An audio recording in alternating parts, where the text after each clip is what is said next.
자, 환지 방식의 사업 절차에서 환지 계획을 공부하고 있죠. 자, 환지 계획이 무엇입니까? 그 환지 계획 내용에 대해서 지금 학습 이루어지고 있습니다. 네, 환지 설계 등을 내용으로 하는 계획이 환지 계획이죠. 자, 환지 계획 내용 중에서 자, 입체 환지용 건축물 명시에 관한 사항도 환지 계획으로 계획이 됩니다. 라고 했는데요. 입체 환지가 무엇인지 설명하려고 입체 환지 봐주십시오. 환지라는 것은 도시개발 사업전 토지를 무엇이라고 하죠? 종전 토지잖아. 100번지, 종전 토지 100번지 천지부대 농지 소유자 갑에게 도시개발이 끝나고 그 종전 토지 대신에 200번지의 새로 조성된 택지로 토지를, 갑의 토지를 교환해 줍니다. 이것을 무엇이라고 그랬죠? 환지라고 하잖아, 환지. 그러니까 환지는 토지 교환이에요. 토지 교환인데 100번지 위치의 갑의 토지를 200번지에 위치한 500지구의 택지로 교환해 준 거잖아요. 그러니까 본래 환지라는 것은 입체 아닙니까? 평면 환지입니까? 평면 환지예요. 그러니까 평면 위에서 토지의 위치가 교환되는 거예요. 그래서 환지는 평면 환지가 원칙이에요. 근데 입체 환지는 뭐냐면은 지금 여기서 갑을병 중에서 400번지의 100지구대 농지를 소유했던 병들을 봐주십시오. 이 병은 지금 토지 범위를 50%면 앞으로 얼마를 환지받을 수 있죠? 100제곱미터의 토지 가운데서 토지 범위율이 50%니까 그 50%에 해당하는 50제곱미터는 보류지로 신도시 개발로서 병도 부담을 해야 될 거 아니에요. 그럼 병이 환지를 받을 수 있는 토지 면적은 50제곱미터라는 거죠. 50제곱미터. 50제곱미터는 약 3.3제곱미터가 한 평이니까 3.3을 나누면은 뭐 16, 7평, 17평 정도 되겠죠, 대략. 그러면 지목이 대지여도 17평의 대지에다가 건축을 제대로 할 수 있어, 없죠. 지목이 대지여도 건축할 수 있는 면적 규모로는 면적이 너무 작죠. 그래서 이런 토지를 과소토지라 그래요. 과소토지. 작아도 그 토지 면적이 지목이 정한 목적대로 사용할 수 없게 너무 작기 때문에 과소토지라고 하죠. 과소토지. 이 과소토지 소유자에게는 직권으로 환지를 교부하지 아니할 수 있는 거예요. 환지 안 주는 거예요. 그러면 아까 환지 방식으로 사업을 하면은 도시개발 사업이 이루어지면 종전 토지 소유자는 대부분 대박이잖아요. 이웃은 환지 받고 누구는 현금 청산금을 수십억 받아서 막 서울로 이사하고 하는 거예요. 자기는 삶의 터전을 빼앗겨버린 상태에서 100제곱미터 농지 소유권을 현금으로 청산받아서 쫓겨날 위기에 처한 거죠. 그럼 순순히 물러납니까? 집질 땅 달라고 합니까? 도시개발 사업 시행자에게 나도 집 짓고 살 수 있게 땅을 달라고 할 거 아니에요. 그래서 이분들이 과소토지 소유자들이 환지를 받지 못하니까 이제 집단 행동을 하는 거죠. 그러니까 데모를 하는 거죠. 여기 도시개발구에 몰려와가지고 농지나 임야를 택지로 개발하기 위해서 불도저로 막 밀고 있고 포크레인 땅 파고 있잖아. 불도저 밑에 누워버리지 뭐. 포크레인 바가지 위에 앉아버리지 뭐. 그럼 원활하게 도시개발 사업을 할 수 있어, 없잖아요. 집단 행동이 일단 있게 되면은 사업에 막대한 차질이 오거든. 그래서 그들을 달래야 되잖아. 그래가지고 그들을 달래기 위해서 이 종전 토지 소유자, 과소 토지 소유자였던 병도리에게 새로 조성된 택지에 가름하여, 택지는 택지에 가름하여 했으니까 땅 대신에 이 말이에요. 새로 조성된 택지나 상업용지 대신에 이 종전 토지, 곳곳이 있을 종전 토지를 도시개발 사업 시행자가 매입합니다. 매입해서 한 곳이 모으면은 큰 대지가 확보되잖아요. 여기다가 도시개발 사업 시행자가 직접 건축을 합니다. 주로 아파트를 지어요. 일부 뭐 상가를 짓는 경우도 있지만 대부분 아파트입니다. 아파트를 지어가지고 이 환지구역의 종전 토지 소유자, 과수 토지 소유자에 해당했던 병에게 새로 조성된 택지나 상업용지에 가름하여 땅 대신에 건축물의 일부, 아파트죠. 건축물의 일부를, 그리고 그 건축물이 있는 토지의 공유 지분이 교부될 수도 있다고. 이것을 입체 환지라고 그래요. 그러니까 입체 환지는 새로 조성된 택지나 상업용지를 환지 주는 대신에 아파트 입주권이 교부되는 것을 입체 환지라고 하는 거야. 상가나 아파트 입주권이 교부될 수 있는 거죠. 이것을 입체 환지라고 합니다. 그러면은 왜 입체 환지로 이름을 붙였는지 대충 눈치채셨죠? 건축물은 평면 위에 존재하는 겁니까? 입체적 대상물입니까? 입체적 대상물인 아파트 입주권이나 상가 입주권으로 종전 토지 소유자에 교부됐기 때문에 이것을 입체 환지라고 한다는 얘기죠. 그럼 여기서 자, 세 가지 결론을 얻을 수 있죠. 환지 방식으로 신도시를 개발하면은 환지구역구역의 종전 토지 소유자, 그 원주민들, 투자자들이 받을 수 있는 종류가 세 가지예요. 갑은 뭘 받았죠? 도시개발 끝나고 새로 조성된 택지를 환지로 받았잖아요. 을은 101번지 600제곱의 농지 소유권을 현금으로 청산을 받았잖아요. 그리고 400번지 농지 소유자 병은 과수 토지 소유자였지만, 네, 원칙대로는 환지 교부 대상에서 제외되지만 뭘 받았죠? 아파트 입주권을 교부받았지. 그러면은 병에게 교부되는 아파트 입주권은 그 분양가가 시가보다, 일반 분양가보다 높을까요? 낮을까요? 상당히 낮아요. 결국 그들을 달래기 위해서 교부했기 때문에 뭐 시가의 60% 정도 수준으로 보시면 돼요. 60% 내외밖에 안 돼요. 그러면은 평당 아파트 분양가가 이 신도시에서 1,000만 원인데 평당 500만 원, 600만 원에 받을 수 있다는 거지, 입주권을. 그러면 600에 받으면 받는 순간 평당 400씩 프리미엄이 붙잖아요. 500에 사실 분이 있어, 없어? 100 붙여주고 평당 100만 원 붙여주고 600에 살 수 있을 분이 있을 거 아니야. 또 700에 사주, 뭐 800에 사주, 900에 사주, 8,000만 원에 살 수 있죠. 이렇게 해서 입주권과 분양권이 전매가 이루어지면은 결국 중간에 평당 그 입주권을 전매하여서 평당 100만 원씩 200만 원씩 이익을 얻으시는 분은 전부 투기를 하시는 분으로 정부가 보는 거예요. 그래서 이런 전매 행위를 규제하기 위해서, 입주권이나 분양권 전매를 규제하기 위해서 나중에 배웁니다. 여기다가 주택법 규정에 의해서 많이 들어보셨죠? 투기 과열지구를 지정해 버리는 거예요. 그러니까 투기 과열지구 지정은 분양권과 입주권 전매를 규제할 목적으로 투기 과열지구가 지정되거나, 우리 방송이나 뭐 신문 등을 통해서 투기 과열지구라는 용어는 많이 들어보게 되잖아요. 그죠? 이런 경우에 이제 투기 과열지구가 지정되는 거라고. 아, 그런 거구나. 여러분, 환지 방식으로 사업이 끝났을 때 종전 토지 소유자들이 받을 수 있는 종류가 몇 가지였죠? 세 가지. 조성된 택지나 상업용지를 환지 받으신 분이 있습니다. 환지 받은 토지에 직접 건축하는 비율은 30% 내외밖에 안 된다 그랬죠. 대부분 매도 물건이 나오거든. 그때 한몫을 잡아야 되는 거예요. 그러니까 수도권에 환지 방식으로 신도시 개발 사업이 이루어지는 지역이 있으면 여러분은 이 사업구역 한 곳에서 뭐 5억씩 10억씩 벌어야 되는 거예요. 그래야 부동산 좀 한다고 할 수 있는 거잖아. 그렇잖아요. 결국 환지 계획을 이해하고 해석하고 적용하고 미리 이렇게 내 손님으로, 사람을 내 손님으로 만들 수 있는 그 능력이잖아요. 그런 정보력하고 그 부지런함하고. 그러니까 자격증 따고 공부하지 않으면 고소득자 이 업종에서 크게 성공을 할 수는 없는 거라고. 그냥 뭐 아파트 중개나 하고. 근데 요즘엔 또 아파트 거래가 절벽이잖아요. 그 수수료 없으니까 또 점포시도 못 내고 그러면 안 되잖아. 그래서 안정적으로 이 업종에 자리 잡기 위해서는 공부 많이 하셔야 되는 거죠. 자격증 취득 이후에 공부 진짜 많이 하셔야 되는 거라고. 자, 알겠어요. 너나 잘해 막 그런 표정인 것 같아. 따구. 자, 환지 계획 내용에 대한 설명이었습니다. 입지 한제까지. 일단은 이해가 많이 됐죠. 처음 듣지만. 네, 그래서 이거 몇 번만 반복하면 금방 익숙해진다고. 입지 한지, 아파트 입주권 교부하는 거예요. 네. 자, 그러면은 이제 다시 들어가서 본론으로 돌아가서 여러분이 만약에 환지구역구의 갑을병 등 원주민의 입장으로 가정합시다. 여러분이 환지구역구에 환지받기 위해서 토지를 투자한 이런 투자자이거나 원주민이라고 가정하면은 이거 5개 중에서, 이 환지구역으로 계획된 5개 중에서 여러분의 경제적 운명을 결정할 가장 큰 요소는 뭘까요? 1번부터 5번 중에서 환지 설계잖아요. 내가 상업적에 평당 2천만 원짜리를 환지 받을 수 있는지, 아니면 운 없이 녹지적에 평당 100만 원짜리를 환지 받을 수 있는지, 그 환지 설계를 어떤 기준에 의해서 해야 될까? 모든 그 수천 명의 종전 토지 소유자들이 인정할 수 있는 객관적 기준에 의해서 환지 설계가 이루어져야 되겠죠. 그래서 환지 설계를 할 때는 다음 기준에 의해서 하십시오라고 환지 설계 기준을 법으로 정하게 된 거죠.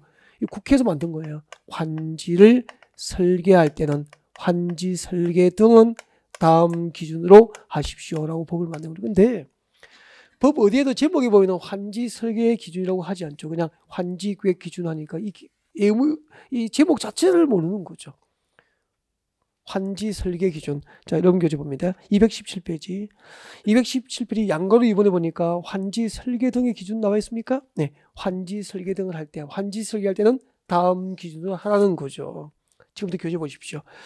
자, 거기 참고해가지고 그림표가 나와 있죠? 네, 그림표 참고에 들어오십시오. 환지 설계 등 기준. 위치부터 시작해서 제일 끝에 환경까지 몇 개의 기준이 있죠? 7개. 그걸 외우셔야 돼요. 그래서 이제 설명을 들으면서 교재를 가끔 보시면 되죠. 필기를 참 잘해뒀어. 교재에다가. 제가 필기하는 스타일대로 그대로 필기해뒀으니까 앞으로 보시면 되죠. 환지 설계를 누가 하죠?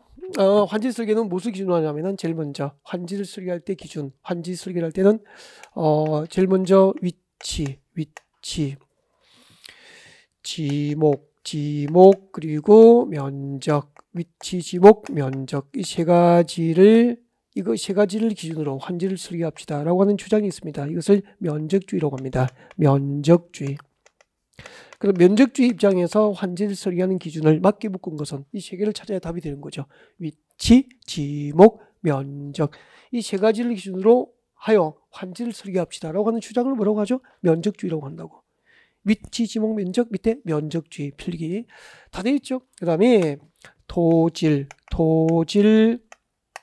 수리, 이용상황, 환경 뒤쪽에 몇 개가 있죠? 이렇게 해서 4개가 있잖아. 그죠? 이 4가지 아니야. 토질, 수리, 이용상황, 환경 이 4가지를 기준으로 환지를 설계하자는 주장이 있습니다. 이 4가지를 기준으로 환지를 설계하면 무엇이 되는 거죠? 그 주장은 평가주의라고 하는 거야. 평가주의. 그러니까 평가주의 주장에 따라서 환지를 설계할 때 그 기준이 되는 것 4개는 토질, 수리, 이용 상황, 환경, 위치, 지목, 면적 3가지를 기준으로 환지를 설계하자는 주장은 면적주의 이렇게 하는 거죠. 근데 우리 도시개발법은 이거 7가지 전부를 종합적으로 고려하여 환지를 정하는 것을 원칙으로 하는 거죠. 그럼 무엇을 합한 거죠? 면적주의의 입장하고 절충주의 주장을 평가주의 주장을 합한 거죠. 이렇게 7가지 전부를 종합적으로 고려하자. 면적주의와 평가주의 입장을 합친 것을 뭐라고 하죠? 절충주의라고 하는 거예요. 절충주의라고 하고 이 절충주의 주장에 따라서 이 7가지 전부를 기준으로 환지가 설계되면은 청산의 절차가 필요 없는 가장 이상적인 환지가 이루어진다고. 이것을 적응환지라고 하는 거예요. 따라합니다. 적응환지. 그러니까 적응환지라는 것은 청산 절차가 필요 없는 가장 이상적으로 잘된 환지를 적응환지라고 하는 거예요. 청산의 절차를 요하지 않는 가장 이상적으로 잘된 환지를 적응환지 그렇게 하는 거예요. 아, 그렇구나. 자, 여기까지 해놓고 이걸 이제 7가지를 외워야 되는데 암기하는 방법을 가르쳐 드립니다. 암기하는 방법은 잠깐만요. 거기 교재 필기 너무 잘해둔 거 맞죠? 네, 지금 필기 하는 스타일대로 그대로 해뒀잖아요. 보세요. 위치, 지목, 면적. 전부리 글자 따면은 위지면 되죠. 위지면. 무슨 면이죠? 위지면. 그리고 토질, 수리, 이용 상황 이 3개. 토수리. 위지면, 토수리에 살고 있는 락입니까? 환입니까? 환. 위지면, 토수리, 환. 그렇게 되는 거죠. 저는 락이잖아. 락. 아닌가? 환은 참 멋있는데, 그죠? 그래. 락은 아니야. 위지면, 토수리, 환.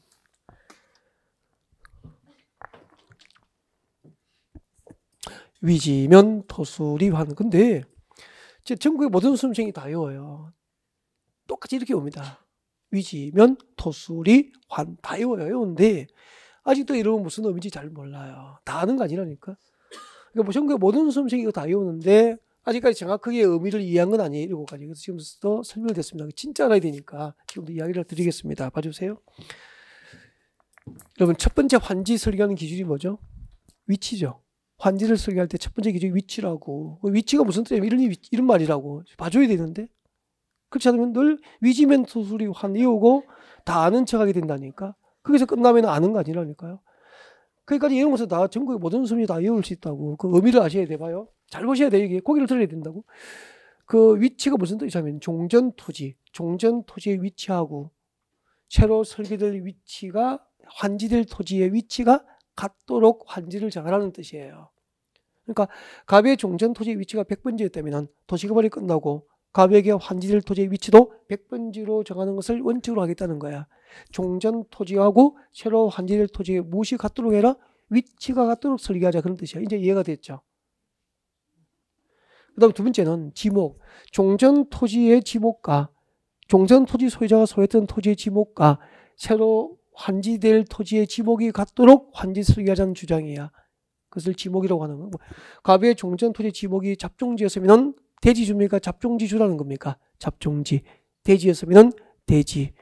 과수원이었으면 과수원. 하천부지였으면 하천부지주라는 거지. 그러니까 도시개발하기 전에 하천부지 가지고 있었는데, 잡종지 가지고 있었는데 대지로 환지주지 아니할 수 있다는 거예요. 무슨 말인지 알겠죠? 그러니까 첫 번째, 종전토지하고 새로 환지될 토지의 무엇이 같아야 됩니까? 위치가 같고 지목이 같고 토질이 같게. 항토 땅은 항토 땅, 진흙 땅은 진흙 땅 주라는 이야기야. 이거 이해가 됐죠? 이제 나머지 똑같은 거야. 토질, 위치, 지목, 면적, 토질, 수리가 뭘까요? 수리는 봐주세요. 물 숫자에다가 수리관계, 물을 이용하는 관계잖아. 수리관계가 같게 하라는 얘기지 뭐. 그럼 이런 뜻이잖아. 수리관계가 같도록 도시개발하기 전에 하천이 있었다고. 그러니까 누군가 종전토지 소유자가 하천에 접하고 있는 토지를 소유하고 있은 거예요. 그럼 하천에 접하고 있으니까 물을 이용하기 불편합니까? 편리합니까? 편리했잖아. 수리관계가 용이했다고, 편리했는 거예요. 그 종전토지 소유자에게는 도시개발이 끝나고도 하천에 접하고 있는 수리관계가 종전하고 똑같은 관계가 될 수 있도록 환지 설계 주라는 이야기예요. 나머지 무엇이 같아야 되죠?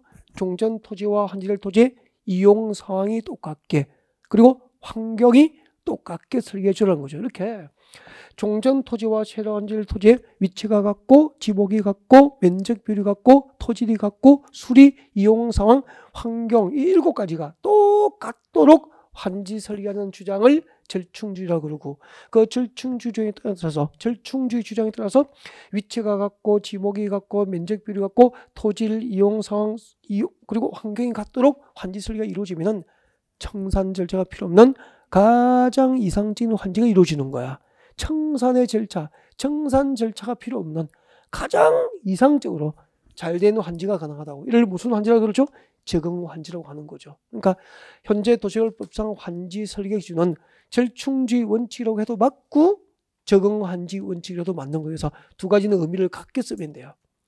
도시개발법상 환지 설계 기준은 적응 환지를 원칙으로 한다. 오 믿겠습니까? 오. 그리고 절충주의를 원칙으로 한다라고 해도 오. 그렇게 되는 거예요. 근데 이 절충주의 원칙, 적응 환지 원칙에 대한 특례로서 면적을 토지 부담률보다 면적을 늘려서 교부하면 뭐죠? 정환지. 면적을 줄여서 교부하면 뭐죠? 감환지. 그러니까 정환지하거나 감환지하거나 입체 환지를 하는 것은 원칙입니까? 특례가 인정됩니까? 이 환지구역 작성 원칙에 대한 특례로서 인정되는 거라고. 그 특례가 9개인데 용어 설명하는 과정에서 3가지를 다 전달한 거죠. 정환지가 무엇인지, 감환지가 무엇인지, 입체환지가 무엇인지 자연스럽게 개요에 포함시켜서 용어 정의 다 해야 되는 거예요. 여기까지가 환지 계획에 대한 내용이에요.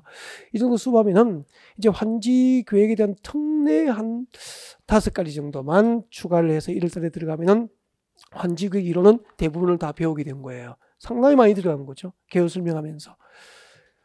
여기까지만 들어도 전문 지식이 많이 됐죠. 나중에 도시개발이 끝나 수도권에서 이제 서울이나 수도권에서 신도시 개발할 때 환지 방식으로 하면 어떻게 영업을 해야 될지도 알게 됐잖아요. 사업전 종전 토지 소유자 누구가 도시개발이 끝나면 몇 번째 몇 제곱미터를 환지 받을 것인지 이런 정보는 무슨 계획으로 알 수 있죠? 환지 계획 열람을 통해서 알 수 있게 되는 거죠.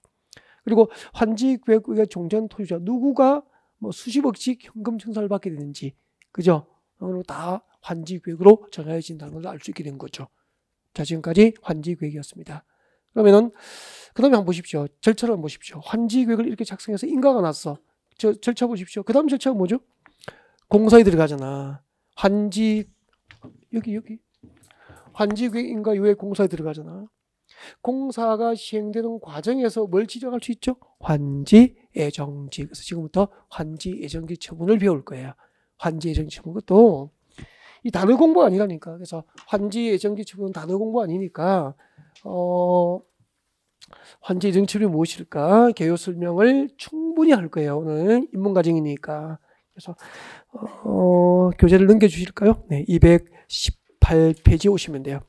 218페이지 오셔가지고 환지 예정지 나와 있을 거예요. 네, 환지 예정지라고 나와 있습니다. 별표를 하시고 환지 예정지 처분의 의의가 제법 길죠. 6줄, 7줄 정도 해서 환지 예정지 처분이 무엇인지 의의를 적어뒀습니다. 적어뒀는데 지금은 그거 읽어보셔도 무슨 말인지 모르세요.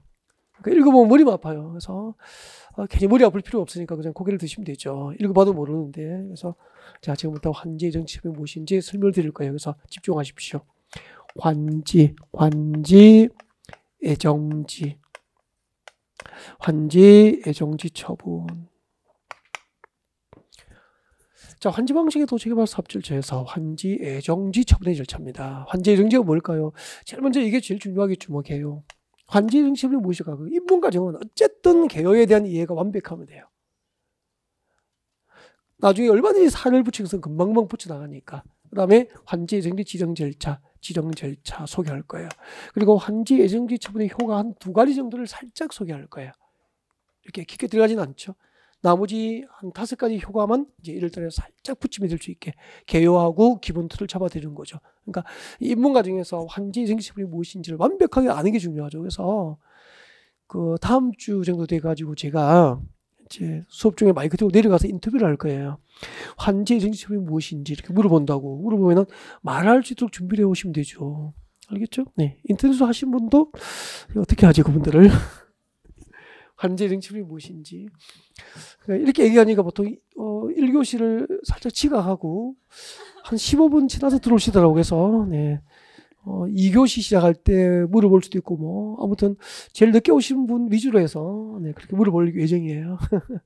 자, 시작할게요. 환지 예정지 처분이 무엇일까? 개요 설명입니다. 근데 이렇게 물어보고 한다고 해놓고 아직까지 10년 동안 물어본 적이 한 번도 없으니까 걱정 안 하셔도 될 것 같고요. 시작하겠습니다. 집중하세요.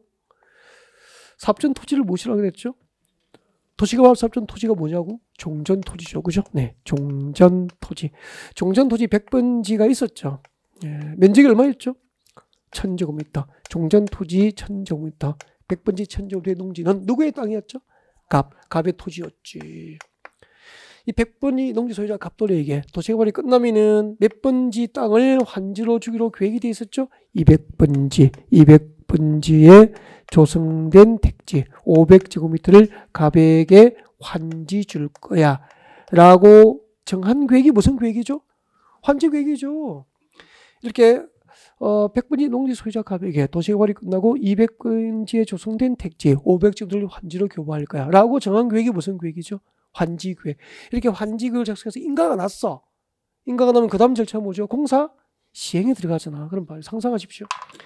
여러분 여기서 신도시 개발 공사한다고 100번지는 농지 상태잖아. 이 농지를 택지나 상업 용지로 개발하기 위한 공사에 들어가는 거예요. 그러니까 농지나 임야를 택지로 개발하기 위한 공사를 해야 되니까 불도저로 밀죠. 포크레인으로 땅 파야 되죠. 그러면 갑은 100번지 농지 소유권을 갖고 있지만 종전토지 100번지 농지를 도시개발 사업 시행으로 사용하고 수익을 못하는 경우가 생겨 안 생겨? 생길 수 있잖아.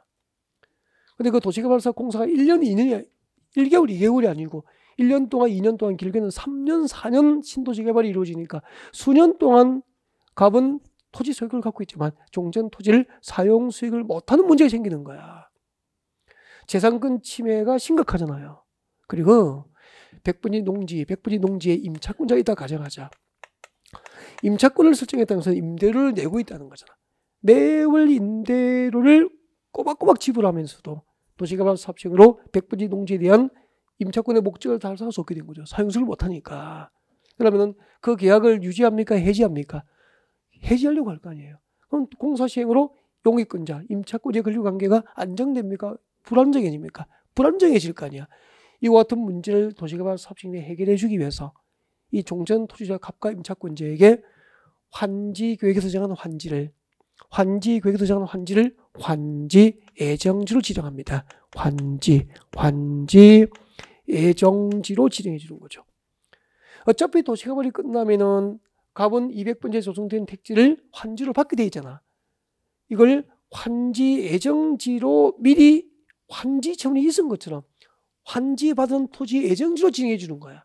이렇게 환지 예정지로 지정되면은 100번지 농지를 사용 수익 못하게 된 갑과 임차권자가 이 새로 지정받은 환지 예정지 200번지 500제곱미터를 미리 종전 토지와 똑같이 100번지 농지처럼 법적으로 여기 와서 일정한 기간 동안 사용하고 수익할 수 있도록 해주는 행정처분을 환지 예정지 처분이라고 하는 거예요.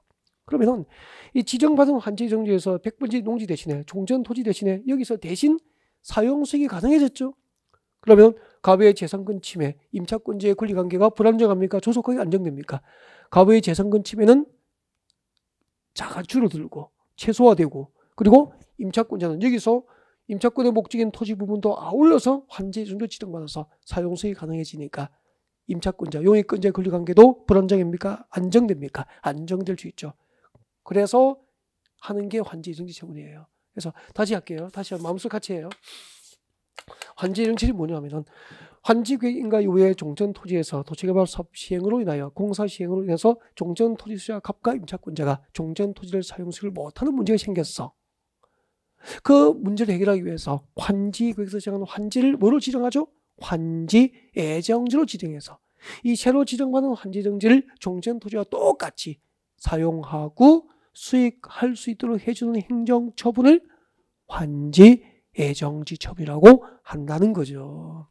이걸 지금 인터넷 들으시면 그렇고요. 계속 리피트 반복하면서 한 3번, 4번 반복하면서 계속 연습하시라는 거, 말하는 연습하시라니까. 그러니까 누구나 이해는 하죠. 2번씩 들으면 이해는 되는데 말하는 연습은 아니까 그래서 끝나버리고 금방금방 잊어버리는 거죠. 말할 수 있을 때까지 남에게. 아니, 손님이 환지 예정지가 뭐죠? 물어보면 말해줘야 되잖아. 배우기는 배웠었는데 막 그렇게 지금은 모르겠고 말로 누가 그 공인중개사 믿고 계약서 쓰시겠어요. 그러니까 말하는 연습을 하시라니까. 어차피 실무가 말을 해야 되니까.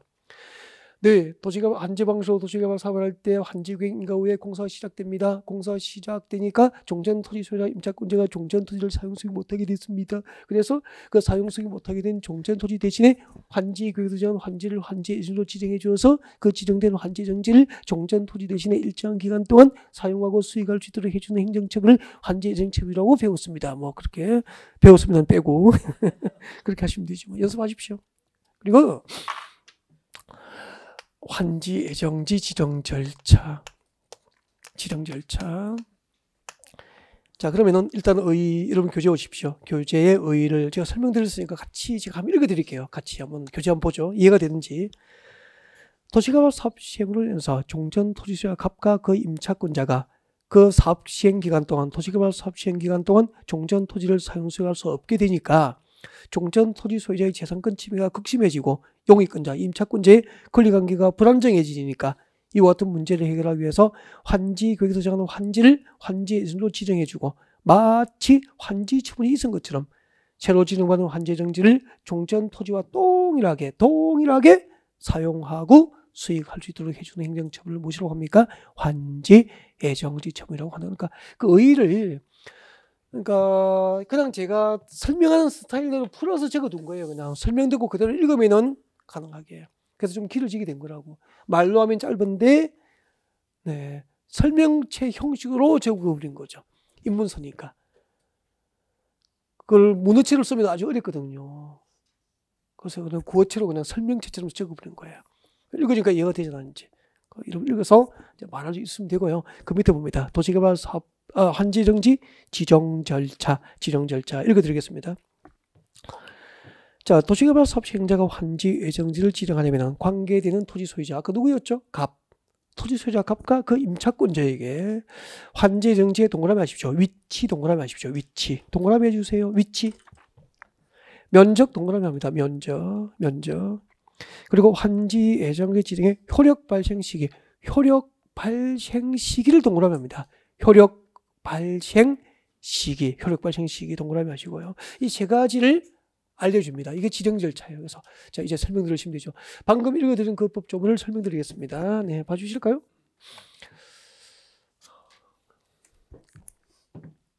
환지 예정지 지정 절차. 네. 자, 도시개발 사업 시행자. 도시개발 사업 시행자가 도시개발 사업 시행으로 종전 토지 소유자와 임차권자가 종전 토지를 사용수를 못하니까 갑과 임차권자에게 환지 예정지를 지정해 주게 되잖아요. 이렇게 도시개발 사업 시행자가 환지 예정지를 지정할 때는 토지 소유자 누구죠? 갑이죠. 종전 토지 소유자, 토지 소유자, 갑과 임차권자, 토지 소유자 등에게 세 가지를 알려줍니다. 세 가지. 뭘 알려줘? 갑과 임차권자에게 환지 예정지의 위치를 알려줘요. 위치. 그리고 뭐죠? 면적. 그리고 환지 예정지 처분의 효력 발생 시기. 여러분 여기서 효력 발생 시기는 효력 발생 일자의 일자. 2018년 12월 9일 이렇게 환지 예정지 처분의 효력 발생 일자를 알려줘야 돼요. 그럼 보십시오. 이 당연한 거잖아. 도시개발 사업 시행자가 갑과 임차권자에게 환지 예정지를 지정해 주려면 그 지정될 환지 예정지의 위치를 200번지 위치에 있다고 알려줘야 200번지에 찾아가서 사용 수익할 거 아닙니까? 위치. 이해가 되죠? 면적. 200번지를 찾아가서 500제곱미터를 법적으로 사용 수익할 수 있다고 면적을 알려줘야 되는 거잖아. 그리고 200번지 500제곱미터를 찾아가서 언제부터 사용 수익을 시작할 수 있는지 환지 예정지 처분의 효력 발생 일자를 알려주라는 거죠. 그러면 2018년 12월 9일부터 200번지 500제곱미터 땅을 찾아가서 이 땅을 종전 토지와 똑같이 뭐 할 수 있다는 거죠? 사용하고 수익할 수 있게 되는 거예요. 이게 환지 예정지 처분이라고. 여기까지 이해가 다 쉬웠죠? 도시개발 사업 시행자가 환지 예정지를 지정할 때는 종전 토지 소유자와 임차권자에게 세 가지 알려줍니다. 뭘 알리죠? 지정될 환지 예정지의 위치, 면적, 그리고 효력 발생 시기 등을 알려주게 된다는 거죠. 자, 그리고 환지 예정지 처분의 이제 법적 효과 두 가지를 이야기할 거예요. 두 가지를 이야기할 텐데 너무 쉬워요. 여러분 잠깐 봐주실래요? 환지 예정지 처분의 효과 두 가지. 여러분 아까 도시개발 사업전 종전 토지 100번지 1000제곱미터가 갑의 종전 토지였잖아. 그리고 그 토지 임차권자가 있었고요. 여기서 공사 시행으로 사용수를 못하게 되니까 대신 사용수익 할 수 있도록 뭘 지정해 준 거죠? 환지 예정지가 지정된 거잖아. 이렇게 지정되면 봐요. 100번지 농지에 대한, 여기 잘 보십시오. 100번지 농지에 대한 갑과 임차권자의 사용수익 할 수 있는 권리가 어디로 가버리냐면은 지정된 예정지로 이전해버려, 이렇게 가버리는 거예요. 이전해버려요. 그래서 새로 지정받은 환지 예정지를 종전 토지와 똑같이 뭘 시작하는 거죠? 사용수익을 시작한 대신에 종전 토지에 대해서는 사용수익을 법적으로 할 수 있어 없어? 없게 된다고. 그러면 환지 예정지 처분이라는 행정처분으로 이전할 수 있는 권리가 두 가지인 거야. 종전 토지에 대한 사용수익 할수 있는 권리가 환지 예정지 처분이 있으면 새로 지정된 환지 예정지로 이전하는 거예요. 이전. 그때 조심해야 될 게 있죠. 그래서 지정받은 예정지를 사용수익할 수 있지만 종전 토지에 대해서는 사용수익할 수 있어 없어? 없어. 이게 환지 예정지의 효과라고 적어보겠습니다. 환지 예정지가 지정되면 첫 번째 종전 토지에 대해서는 종전 토지 소유자와 임차권자는 사용하고 수익을 할 수 있다 없다? 없다. 종전 토지는 사용수익을 못해요. 왜요? 종전 토지에 있던 사용수익권이 어디로 가버리니까? 환지 예정지로 이전해버리니까. 대신에 새로 지정받은 환지 예정지를 종전 토지와 똑같이 뭐 할 수 있죠? 사용하고 수익할 수 있는 거죠. 그러면은 결국은 보십시오. 종전 토지에 대한 사용하고 수익할 수 있는 권리가 어디로 간 거죠? 예정지로 이렇게 이전한 거다는 거죠. 그때 물어볼 거예요. 진짜 중요해요. 그때 종전 토지 소유자 갑의 종전 토지에 대한 처분권은 어디에 있을까요? 종전 토지에 존속할까요? 예정지로 이전했을까요? 처분권은 종전 토지에 그대로 존속하는 거야. 그러니까 환지 예정지 처분으로 이전하는 권리는 처분권이 이전합니까? 사용수익권만 이전합니까? 사용수익권만 이전하는 거지. 그래서 처분권은 어디에 있죠? 종전 토지에 그대로 존속하고요. 이 처분권이 환지 예정지로 이전하는 것은 아니라는 거죠. 그럼 왜 민법에서 사용수익 처분이 모두 가능해야 소유권이죠. 사용수익 처분이 모두 가능해야 소유권이잖아. 그러면은 처분권의 이전이 없기 때문에 환지 예정지 처분은 소유권 이전에는 영향을 미칩니까? 미치지 않습니까? 미치지 아니한다는 거죠. 그럼 시험 이렇게 나오잖아요. 자, 환지 방식의 도시개발 사업질체에서 사업 시행으로 종전 토지 소유자 임차권자가 종전 토지에 대해서 사용수익을 못하는 경우 종전 토지에 대한 소유권을 일시 이전시킬 목적으로 환지 예정지가 지정될 수 있다. 오, 믿겠습니까? X. 환지 예정지는 소유권 이전을 목적으로 하지 않잖아요.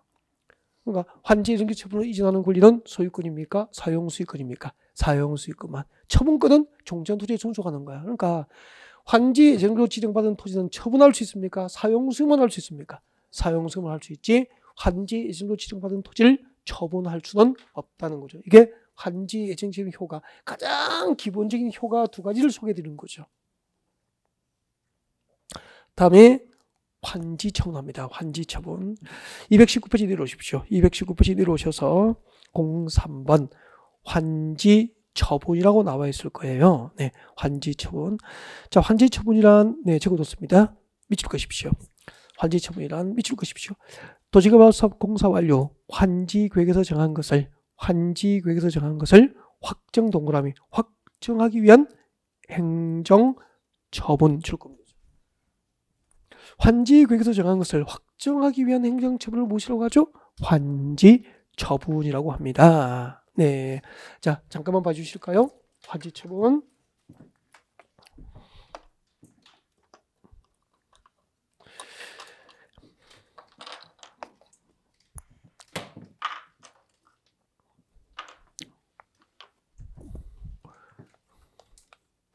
자, 환지 처분.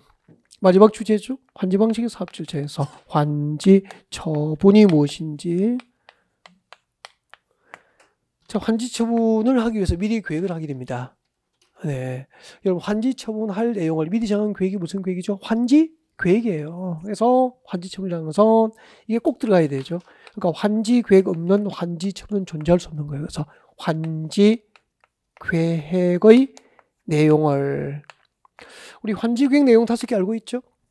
환지를 설계하는 계획이고 필지별로 된 환지 명시를 정하는 계획이고 필지별 권리별로 된 청산 대상 토지 명시를 정하고 채비지 보류지 명시에 관한 사항과 그리고 입체 환지용 건축물 명시 등을 정하는 계획이 환지 계획이었잖아.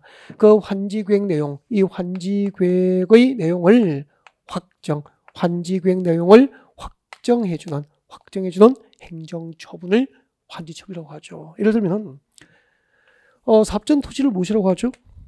종전 토지잖아. 자, 이게는 100번지입니다. 종전 토지 100번지 1000제곱미터에 농지가 있었죠. 100번지 1000제곱미터 농지 소유자는 갑이었죠.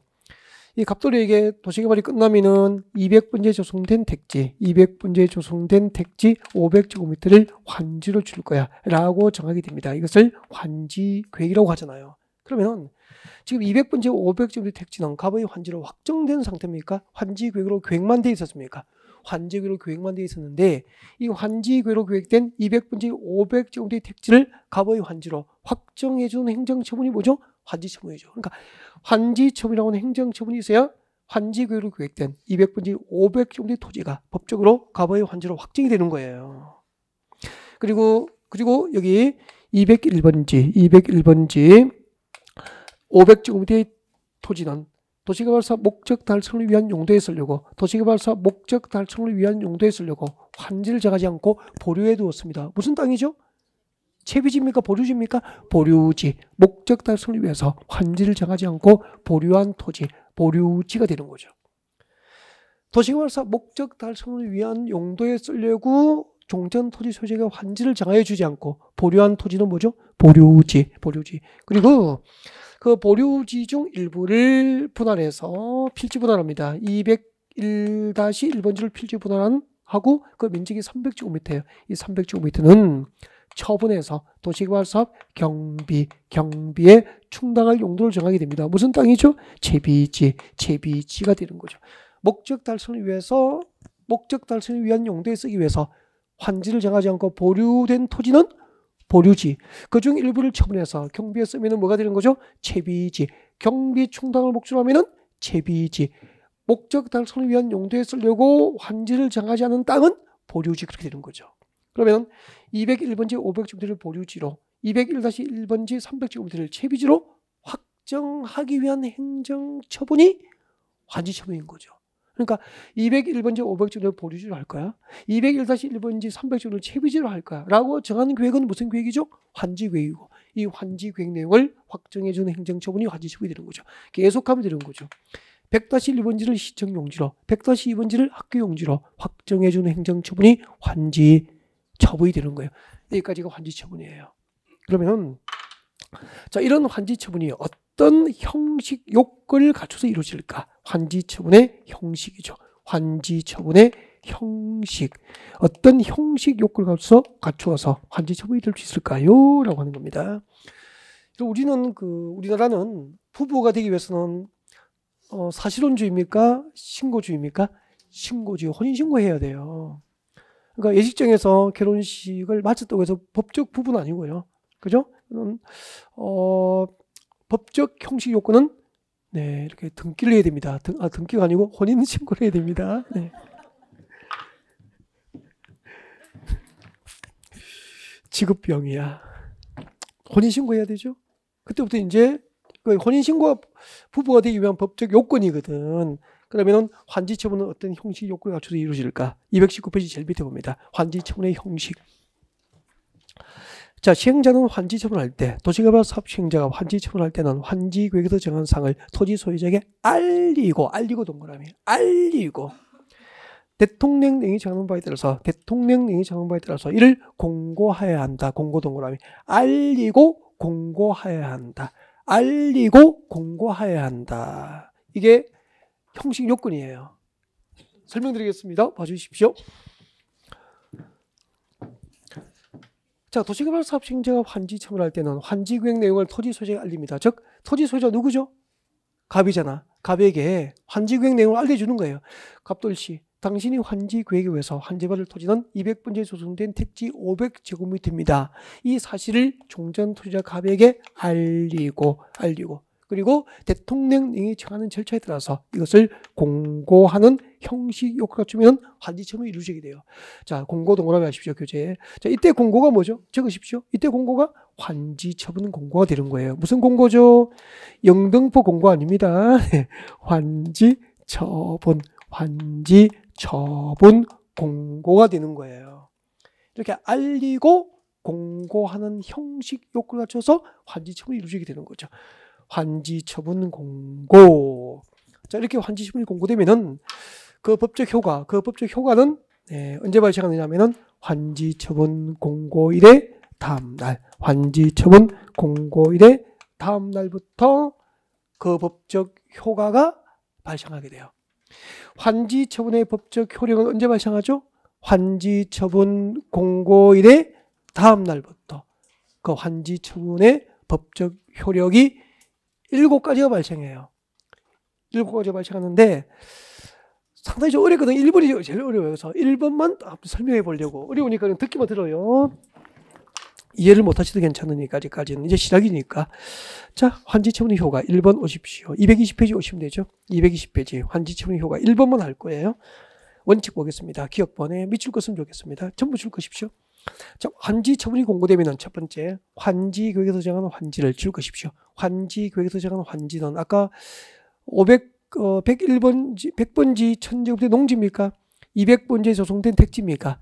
200번지에 조성된 택지를 말하는 거예요.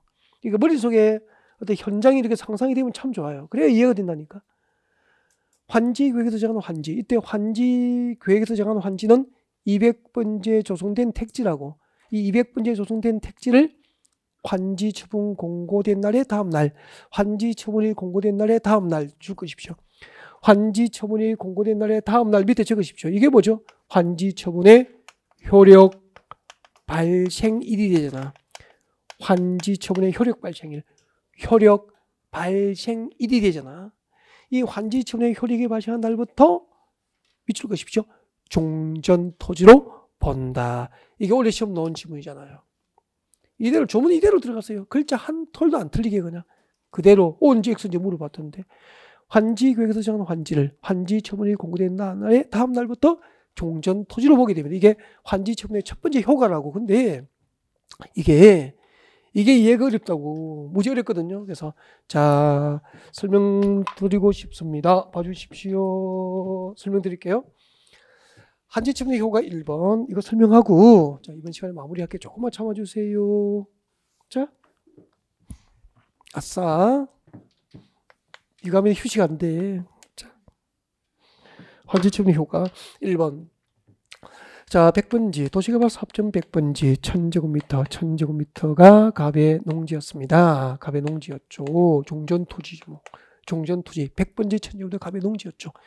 도시개발이 끝나면은 200번지에 조성된 택지 200번지에 조성된 택지 500제곱미터를 갑에게 환지로 줄 거야 라고 정한 계획이 무슨 계획이죠? 환지 계획이잖아요. 자 이렇게 환지를 작성해서 인가가 나고 공사는 진행됐고 이제 택지 개발이 끝난 거예요. 그렇게 해서 일정한 절차를 거쳐서 환지 처분이 공고됐습니다. 2018년 12월 9일 날짜로 환지 처분이 공고된 거예요. 그럼 그 효과가 언제 발생합니까? 다음 날이니까 2018년 12월 10일부터 환지 처분의 효력이 발생하게 되는 거야. 9일 공고됐으니까. 그러면 이렇게 됩니다. 환지 처분이 공고되면 환지 처분 공고의 다음 날부터 2018년 12월 10일부터 환지 거기서 정하는 환지를 즉 200번지 500제곱 택지를 그 말이죠. 200번지에 조성된 택지 500제곱미터를 갑의 종전 토지로 본다고. 갑의 토지로 본다고. 그 말은 이 환지에 대한 토지 소유권을 종전 토지자 갑이 취득을 했다는 거예요. 언제 취득했다고요? 환지 처분 공고일의 다음 날. 대신에 잠깐 대신에 종전 토지 100번지 농지에 있던 갑의 종전 토지에 대한 그의 토지 소유권은 그대로 있을까 소멸했을까? 소멸하는 거야. 언제 소멸하냐면은 환지 처분 공고가 있은 날, 그 있은 날이 끝나는 때 소멸하는 거예요. 환지 처분 공고가 있은 날이 끝나는 때 소멸한다고. 그러면 보십시오. 다시 하면 이렇게 되잖아. 2018년 12월 9일 오늘 환지 처분이 공고되면은 오늘 밤 0시가 되는 거야. 오늘 밤 12시가 땡 하면은 환지 처분 공고가 있은 날이 끝나겠죠. 오늘 밤 12시가 되는 순간 옛날에 100번이 농지에 있던 갑의 토지 소유권은 법적으로 소멸하고 내일 2018년 12월 10일 1초가 시작되는 순간 새로 환지받은 토지 소유권을 취득하게 되는 거예요. 이 말은 법은 어떻게 표현했죠? 법은 환지 계획에서 정하는 환지를 환지 처분 공고가 있은 날의 다음 날부터 갑의 종전의 토지로 본다라고 표현한 거예요. 이렇게 해석하면 이런 뜻이라고. 그러니까 이해가 좀 어렵죠. 그래서 이것을 인터넷 강의로 다시 한번 돌리고 한 두 번 정도 돌려서 여러분이 이해하시면 되는 거죠. 그리고 이게 익숙해지면 시험 치는 거. 법은 공법은 법 조문 그대로 나와요. 조문 그대로 이해하고 있는지 그리고 어디를 틀리게 바꿨는지를 알면 돼요. 이 조문이 맞는지 어디를 바꿔서 틀리게 만들었는지 그만 확인하면은 정답 찾아갈 수 있게 된다고. 그래서 그 조문을 보기 위해서 이제 충분히 설명을 듣는 거고, 네, 그런 거예요. 2시간을 꽉 채워서, 도시개발법상 하이라이트는 환지 방식의 사업 절차라고 했죠? 나머지는 쉬워요. 이 환지 방식만 이해하고 나면. 그래서 환지 방식에 많은 시간을 할애해서 입문 과정을 준비한 것 같습니다. 휴식했다가 여러분이 진짜 좋아하게 될 재개발 재건축에 관한 법, 도시비 주관경제법으로 준비하겠습니다.